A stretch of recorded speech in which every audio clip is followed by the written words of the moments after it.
morning and welcome to another podcast of Iconic Freedom, The Formula. We are talking about setting standards for accountability and responsibility in this journey of personal development. Let each care for self and all will be cared for. Despite what you might be thinking, these two circles are not equal. I repeat, these two circles are not equal. One is in fact larger than the other. What I need you to do is determine which one that is. So, please raise your hand if you believe the blue circle is larger than the red. All right. Please raise your hand if you believe the red circle is larger than the blue. All right, very good. Now, before I said anything about these two circles, what was your first instinct? Equal, right? Because they look equal. And the reason why they look equal is because, in fact, they are equal. These two circles are identical. Yet I got just about every one of you to raise your hand and say that they're not. So what did we learn? That you can be manipulated like that to believe in something that goes against your natural instincts. Just imagine as a child you're taught that the blue circle is larger than the red. If you say it enough times, you convince yourself that's the truth. If you're told the lie enough times, it becomes part of your reality. And if enough people are taught that lie, that the blue circle is larger than the red, well, now it becomes part of the culture. And if that culture then passes that misinformation along to the next generation, well, now it becomes... So the thing that I really liked about that particular clip was that it really pointed to something that I wanted to highlight for today's podcast. And I've touched briefly on this in the past, but I haven't really delved into it to a great degree. But I want to do that a little bit today and just bring some awareness and just some thought processes, something to contemplate in your world as you go through the week. But the thing that I want to talk about is the lie about your emotions. It's pretty fascinating how that particular clip encompasses what we have been brainwashed and told in our entire lives from the time that, you're a little wee one running around, is that you want to follow your heart, that your emotions are the thing to be indulged. And I was having a really lovely lunch yesterday with some folks that I just met here in Texas recently. One of the things that came up in the conversation several times was, why are these things happening? Why are these things happening? And of course, we've talked about the why as an opportunity to lie, right? So I don't really care about the why, but I do care about the what. What is the motivation for doing that to a society? What is the motivation for constantly haranguing on people that they need to follow their heart, that it's their emotions that should be indulged, that it's the emotion that is the thing that brings about the joy and happiness in life? And what if that's the lie? What if that's the lie that movies and television and books and short stories and poems, what if all of that is the lie? What if what you don't realize is that you are, in a sense, what if you're in a matrix of emotional discourse, of something that is perpetuated and propagated to keep you confused? It's a very interesting thing that when you speak to a reality, people hear it. In politics, I say that, when politicians are playing dirty, people know it. They know it on a visceral level, not on an emotional level, but something within them, that internal authority. That's one of the things that I think is kind of fascinating, is that you are taught from a very early age to ignore your internal authority. Your child, or you as a child, are running around and you're enjoying and having fun, and all of a sudden Billy Bob walks up and, you just don't have a good sense, you don't have a good internal instinct about Billy Bob.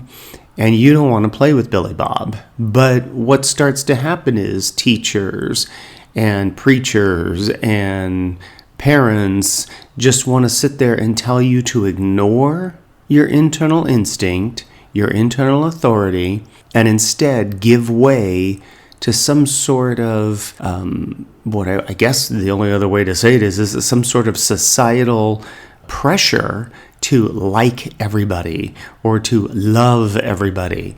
And the reality is that's just not the case. There are people that are diseased in this world, that have disease patterns, that have personalities that you don't want to be around. And why should it be that people are forcing you to be around those people? Or that they're sitting there forcing you to think that there's something wrong with you if you don't feel a particular way? What is wrong with opening up a conversation with yourself? Let each make their choice and let each decide for self. You don't have to have an ego to establish that something is right or wrong. There are many degrees of consideration, right? But if everybody is looking for the answer, then nobody is doing any of the thinking. And if nobody's doing any of the thinking, what are they doing? All they're doing is emoting. And we see it consistently. There are, for lack of a better term, there are two sides going on in this country.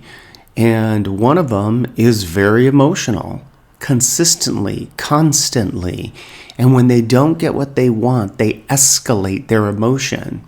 It's a very fascinating thing. If you've been in a relationship where you've been incapable of managing your emotions in an argument, what starts to happen when you don't get your way? When you can't control and manipulate something, you start to escalate your emotions in hoping that it's going to bring about subjugation from the other person.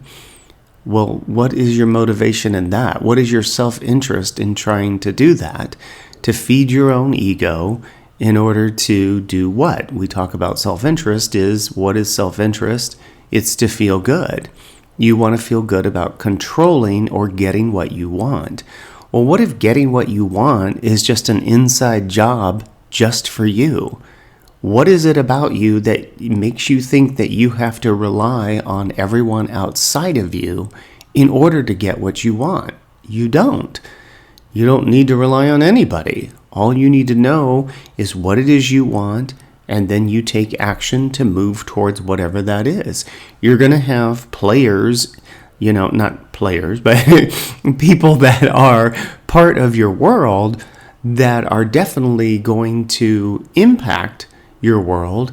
They're going to be a part of it in some form or another. But the decisions about what you want to do, the action of what you want to do, all comes from you.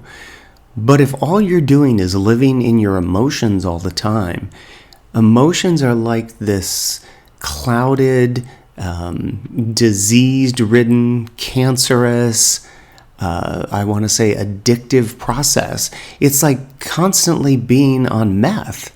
It's like constantly being on fentanyl or Oxycontin or any other number of drugs that or alcohol that you want to indulge in. And when you do that, you can't think clearly. A couple months ago, I talked about, what we believe, what we think, and what we know. And if you are focusing on what you know, if you learn to hone your skills of what you know, you're looking at really maintaining a life where you have polished your own internal authority, that it doesn't take you a minute or two to realize it. It takes you a moment, a split second of realizing no, yes, no. And then you act on that. It's not as though you have to listen to what everybody else is saying. How many times have you read a person's biography or story, and it's quite fascinating that they will talk about how they went against all the odds, or all of everybody else's telling them to do something in a particular way, and they decided not to. That unfortunately they turn and go, "Oh, I followed my heart." But the reality is they followed their own internal authority. It's not a mystery. It's it's not magical. There's nothing, out there in the universe that's, some sort of metaphysical thing that's going on. It's just you. It's you at one with you. And if you're able to continue to polish and hone that skill for yourself, it's amazing what you're going to be able to achieve in your own life for your own happiness. It doesn't necessarily mean you're going to be famous and you're going to be a billionaire and all the rest of those shenanigans. It doesn't necessarily mean that. It means you're going to have a life of happiness because you're choosing correctly for yourself. You're making the choices along the path of your own journey about what you think is going to work for you. It's what you think and then what you come to know for yourself of what works for you. Sometimes the way you may interact with somebody, you may consistently interact with people in a particular way, but somebody comes along in your path and is acting like a jerk, and the only way to deal with them is, basically telling them to F off. Sometimes it happens that way. There will be situations where diseased people will try to step in front of you as you're on your journey and your path, and you need to be able to manage that. So what I want to encourage you to do this week, especially when you're going through and you're thinking maybe about this podcast, is that consider the idea that your emotions have been hijacked, that there's a society that has attempted to place so much value on your feelings all the time that they have forgotten how to think logically, how to manage their day-to-day world in being able to develop accountability and responsibility. When you think about people that are emotional all the time, these are people that will not take responsibility for their life. They will not own their choices. They will not look you in the eye and say, I made that choice, I own it, now I need to be able to respond to that choice. No, it's all about the emotion. It's about blaming somebody else. Somebody else did something. I grew up in a bad situation. This is how my life was. Woe is me, blah, blah, blah. And I'm encouraging you to move away from that if it's something you want to consider. That living in your emotions is nothing more than a disease pattern that isn't going to serve you. If you're able to sit back and look at the patterns of your life, to look at the aggregate of your life up until this point, ask yourself, when you've been overly emotional or you feel like I lost it, the other day, was that really a successful moment for you? Or was it filled with being contrite and regret that you were incapable of that at that moment, of being able to just manage a situation for what it was and not try to control and manipulate it? Because one of the reasons why people get emotional is because what? Here's the pattern. They are attached to an outcome, and when you're attached to an outcome, you will do what in order to achieve that outcome? You will try to control and you will try to manipulate in order to get there. For what self-interest? You want to feel good. Well, what if you just rely on yourself? I say it at the beginning of each podcast, let each care for self and all will be cared for. And I say now, let each make their choice, let each decide for self. Don't let your ego get you into a brainwashing of what is right and what is wrong. What is right and what is wrong for the person sitting across the table from you may not be what is right or what is wrong for you, right? You have to figure out what is correct for me, and then you do that. Now, if you have these people in your life that are loving, supportive people, all they're going to do is say, hey, that sounds great, go for it. You being an accountable, responsible person, you're not going to be making choices that will impact people in a way to bring harm, either to yourself or to them. So the people that are supporting you realize, they already know it, that you are not going to create harm to yourself or to them. And why wouldn't they want to be supportive? Because they're not having to take it on. They don't have to take care of you. They don't have to fix you. They don't have to save you. You're taking care of your own life. So I want to encourage you to contemplate this. If you get a chance and you're thinking about it, drop a comment down in the comments and let me know. Let me know what this is doing for you and how it's helping you to shift and change your life in these small moment-to-moment choices that you're having.